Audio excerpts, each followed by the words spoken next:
ముందుగా మీడియా మిత్రులందరికీ నా నుంచి ధన్యవాదాలు. ఇక్కడ తెలంగాణ ప్రభుత్వం మీరు సరెండర్ అయ్యి బతకడం వల్ల మీకు ఉపాధి కల్పిస్తాం అనేటువంటి విషయాన్ని ప్రభుత్వం అంతకుముందు నుంచే చెప్తున్నది.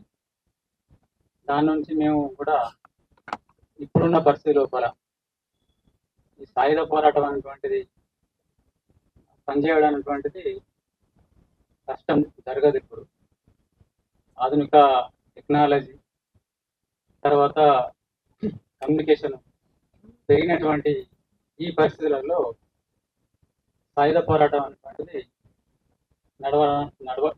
నడవదు ఇప్పుడు.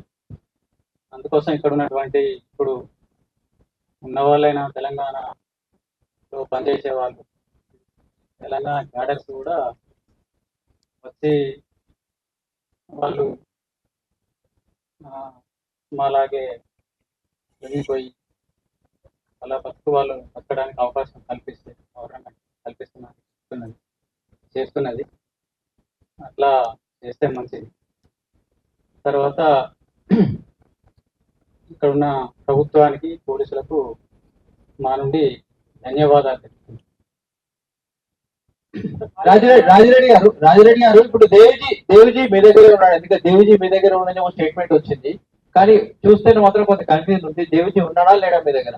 మా దగ్గర అయితే మేమైతే చాలా కాలం నుంచి విడిపోయి ఉన్నాను. నేను అనారోగ్య సమస్య నుంచి దూరంగా ఉన్నా. తర్వాత నేను అనారోగ్య సమస్య నుంచి లెగిపోతున్నా. ఆయన పరిస్థితి నాకు పూర్తి తెలియదు. ముందుగా